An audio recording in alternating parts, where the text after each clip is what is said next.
ಅದು ನಾನು social media ಮುಖಾಂತರ ನಾನು ಎತ್ತಾ ಇದ್ದೀನಿ. ನನ್ನ ಧ್ವನಿಯನ್ನು ಸೋಷಿಯಲ್ ಮೀಡಿಯಾ ಮುಖಾಂತರ ನಾನು ಎತ್ತಾ ಇದ್ದೀನಿ. ನಾನು ಯಾಕಂದರೆ ಅವ್ನು ಮಾಡ್ತಾ ಇರೋದು ಟೋಟಲ್ ಆಗಿ ಇಲ್ಲೀಗಲ್ಲು. ಆ ಇಲ್ಲೀಗಲನ್ನು ನಾವು ಪ್ರಶ್ನಿಸಿದೋಸ್ಕರ ಅವರು ನಮ್ಮ ಮೇಲೆ ಒಂದು ಕ್ರಮ ತಗೊಂಡಿದ್ದಾರೆ. Totally illegal. ನಮ್ಮ ಮೇಲೆ ಈ ಪೊಲೀಸವರು ದೌರ್ಜನ್ಯ ಮಾಡ್ತವ್ರೆ. ಮತ್ತು ಈ ಕಲಾಸಿಪಾಳ್ಯ ಇದು ಇನ್ಸ್ಪೆಕ್ಟರ್ ಇವ್ರು ಏನು ಹೇಳ್ತವ್ರೆ, ನೀವು ದಯವಿಟ್ಟು ನೀವು ಬರಬೇಕು ಸ್ಟೇಷನ್ಗೆ, ಬಂದಿಲ್ಲ ಅಂದರೆ ನಾವು ಏನು ಕಾನೂನುವಾಗಿ ಕ್ರಮ ತಗೊಳ್ಬೇಕು ನಾವು ಅದು ತಗೊಳ್ತೀವಿ ಅಂತ ಹೇಳವ್ರೆ. ನನ್ನ ಹೆಸರು ಅಡ್ವೊಕೇಟ್ ಶಾಬಾಜ್ ಅಂತ. ಈದ್ ಮಿಲಾದ್ ಅಂತ ಒಂದು ಇಶ್ಯೂ ಆಗಿರುತ್ತೆ. JC ರೋಡಲ್ಲಿ ಈದ್ ಮಿಲಾದ್ದು ಉರ್ದು ಅಲ್ಲಿ ಬ್ಯಾನರ್ ಹಾಕಿರ್ತಾರೆ. ಇವನು ಪುನೀತ್ ಕೆರೆಹಳ್ಳಿ ಏನು ಮಾಡ್ತಾನೆ, ಅಲ್ಲಿ ಬಂದು ಈ ಉರ್ದು ಅಲ್ಲಿ ಹಾಕಿರೋ ಬ್ಯಾನರ್ ಎಲ್ಲ ನೀವು ಕಿತ್ತು ಬಿಸಾಕಾಗಬೇಕು, ಯಾಕಂದರೆ ಇಲ್ಲಿ ಕನ್ನಡ ಮಾತ್ರ ಉಪಯೋಗಿಸಬೇಕು ಅಂತ ಒಂದು ಬ್ಯಾನರ್ ಹಾಕಿರ್ತಾನೆ. ಅದಕ್ಕೆ ನಾವೆಲ್ಲ ಹೋಗಿ ಅದಕ್ಕೆ ಅಪೋಸ್ ಮಾಡ್ತೀವಿ. ಯಾಕಂದರೆ ವರ್ಷಕ್ಕೆ ಒಂದ್ಸಲಿ ನಮ್ಮ ಈದ್ ಮಿಲಾದ್ ಅಂತ ಹಬ್ಬ ಬರೋದು.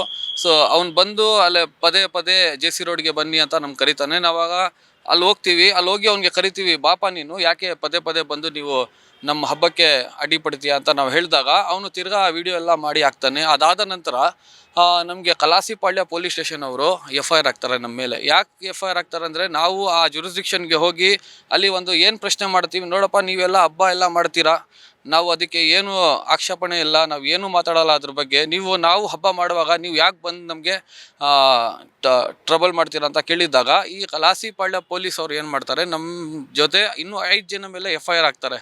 ಅದಾದ ನಂತರ ನಾವು ಹೋಗಿ ಕೋರ್ಟಲ್ಲಿ ಜಾಮೀನು ತೊಗೊಳ್ತೀವಿ. ಜಾಮೀನೆಲ್ಲ ತೊಗೋದಾದ್ಮೇಲೆ ಚಾರ್ಜ್ ಶೀಟ್ ಫೈಲ್ ಮಾಡ್ತಾರೆ. ತಿರ್ಗಾ ಇವಾಗ ಇದು ಪುನೀತ್ ಕೆರೆಹಳ್ಳಿ ಬಾಂಗ್ಲಾದೇಶಿ ಅವ್ರ ಮನೆಗೆ ಹೋಗಿ ಇವನು ಆಧಾರ್ ಕಾರ್ಡ್ ಚೆಕ್ ಮಾಡೋದು ಮತ್ತು ಅವ್ರದ್ದು ಬ್ಯಾಂಕ್ ಅಕೌಂಟ್ ಚೆಕ್ ಮಾಡೋದು, ಈ ಥರ ಪೊಲೀಸ್ಗಿರಿ ಮಾರಲ್ ಪೊಲೀಸಿಂಗ್ ಮಾಡ್ತಾವನೆ. ಇವನು ಫಸ್ಟ್ ಆಫ್ ಆಲ್ ಒಂದು ಕೊಲೆ ಆರೋಪಿ. ಇವನ ಮೇಲೆ ರೌಡಿ ಶೀಟ್ ಐತೆ ಮತ್ತು 20 ಇಂದ 30 ಕೇಸ್ ಇವನಿಗೆ ಕರ್ನಾಟಕ ಪೊಲೀಸಿಂದ ಹಾಕಿರ್ತಾರೆ. ಸೊ ಇವಾಗ ಪೊಲೀಸವರು, ಕಲಾಸಪಳ್ಳಿ ಪೊಲೀಸವರು ಏನು ಮಾಡಿದ್ದಾರೆ, ಇವತ್ತು ನನ್ನ ಮನೆಗೆ ನಾನು ಇರಲಿಲ್ಲ ಆ ಸಮಯದಲ್ಲಿ ಮನೆಗೆ ನುಗ್ಗಿ ಅವರು ನಮ್ಮ ತಂದೆಯಿಂದ ಆ ನೋಟಿಸ್ ಮೇಲೆ ಸಹಿ ಪಡೆದಿರ್ತಾರೆ. They have taken a signature from my father. ನಮ್ಮ ತಂದೆಯಿಂದ ಸಿಗ್ನೇಚರ್ ತೊಗೊಂಡು ನನಗೆ ಫೋನ್ ಮಾಡಿ ಏನು ಹೇಳ್ತವ್ರೆ, ನಿನಗೆ ನಾವು 107 ಮತ್ತು 108 ಅಂತ ಕೇಸ್ ಹಾಕ್ತೀವಿ ಅಂತ ಹೇಳ್ತಾನೆ. ಆವಾಗ ನಾವೆಲ್ಲ ಅಡ್ವೊಕೇಟ್ಸು, ನಮ್ಮ ಬ್ರದರ್ ಅಡ್ವೊಕೇಟ್ಸ್, ನಾನು ಮೈಸೂರಲ್ಲಿ ಇದ್ದೆ, ಇವಾಗ ಮೈಸೂರಿಂದ ಬಂದು ಇವಾಗ ನಮ್ಮ ಬ್ರದರ್ ಅಕ್ಮಲ್ ಪಾಷಾ ಇದ್ದರು, ಅವ್ರ ಜೊತೆ ಇನ್ನೂ ಸುಮಾರು ಒಂದು 5 ಇಂದ 6 ಅಡ್ವೊಕೇಟ್ಸ್ ಇದ್ದರು. ಹೋಗಿ ನಮ್ಮ ಅಸೋಸಿಯೇಷನ್ಗೆ ಅವ್ರಿಗೆಲ್ಲ ಮಾತಾಡಿದ್ದೀವಿ. So this is totally illegal. ನಮ್ಮ ಮೇಲೆ ಈ ಪೊಲೀಸವರು ದೌರ್ಜನ್ಯ ಮಾಡ್ತವ್ರೆ. ಮತ್ತು ಈ ಕಲಾಸಿಪಾಳ್ಯ ಇದು ಇನ್ಸ್ಪೆಕ್ಟರ್ ಇವ್ರು ಏನು ಹೇಳ್ತವ್ರೆ, ನೀವು ದಯವಿಟ್ಟು ನೀವು ಬರಬೇಕು ಸ್ಟೇಷನ್ಗೆ, ಬಂದಿಲ್ಲ ಅಂದರೆ ನಾವು ಏನು ಕಾನೂನುವಾಗಿ ಕ್ರಮ ತಗೊಳ್ಬೇಕು ನಾವು ಅದು ತಗೊಳ್ತೀವಿ ಅಂತ ಹೇಳವ್ರೆ. ಯಾಕೆ ಅವರು ಕ್ರಮ ತೊಗೊಂಡ್ರೆ ನಮಗೇನು ದಾರಿಗಳೈತೆ, ನಮಗೇನು ಗೊತ್ತು ಏನು ಮಾಡೋಕ್ಕಂದರೆ. ಅವರು 107 ತೊಗೊಂಡ್ರೆ ನಮಗೆ ಹೋಗಿ ಕೋರ್ಟಿಂದ ಅಷ್ಟೇ ತೊಗೊಂಡು ಬರೋಕ್ಕೇನು ಗೊತ್ತು. ಸೊ ಅವ್ರಿಗೆ ಒಂದು ಮಾತನ್ನು ಹೇಳೋಕ್ಕೆ ಇಷ್ಟಪಡ್ತೀನಿ, ಮನೆಗೆ ಬರೋದು, ನುಗ್ಗೋದು ಅದೆಲ್ಲ ದಯವಿಟ್ಟು ಮಾಡಬೇಡಿ. ಯಾಕಂದರೆ ಹೈಕೋರ್ಟ್ ಆಫ್ ಕರ್ನಾಟಕ ನಿಮ್ಗೆ ಆಲ್ರೆಡಿ ಡೈರೆಕ್ಷನ್ಸ್ ಕೊಟ್ಟಿದೆ.